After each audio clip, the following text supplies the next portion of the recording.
250 metre നീളമുള്ള ഒരു train 150 metre നീളമുള്ള ഒരു പാലം കടക്കാൻ 30 സെക്കൻഡ് എടുത്താൽ അതിൻ്റെ വേഗത km/മണിക്കൂറിൽ എത്രയായിരിക്കും?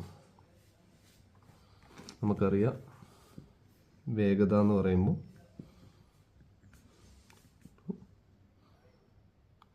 ദൂരം ബൈ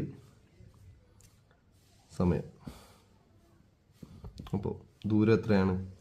250 മീറ്റർ നീളമുള്ള ട്രെയിന് 150 മീറ്റർ നീളമുള്ള പാലം കടക്കണം. അപ്പോൾ 250 150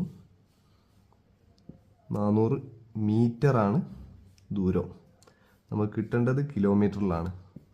അപ്പോൾ ദൂരം എന്ന് പറയുന്നത് 400 ഹരിക്കണം 1000 എന്നുള്ളതാണ് ദൂരം.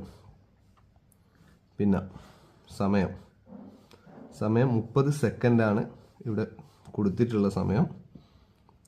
മണിക്കൂറിലേക്ക് മാറ്റുന്ന സമയത്ത് 30 ഹരിക്കണം 60 × 60 3600. ഒരു ഭിന്നസംഖ്യനെ മറ്റൊരു ഭിന്നസംഖ്യ കൊണ്ട് ഹരിക്കണമെങ്കിൽ എന്താണ് ചെയ്യേണ്ടത്? തിരിച്ചിട്ട് ഗുണിക്കണം.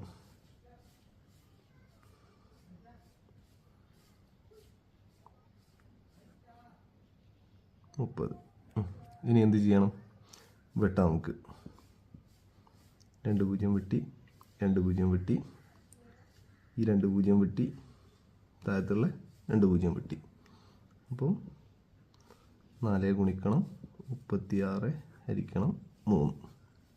4 ഗുണിക്കണം 36 എന്ന് പറയുമ്പോൾ 144 ഹരിക്കണം 3 48 km/h. അതാണ് ഉത്തരം.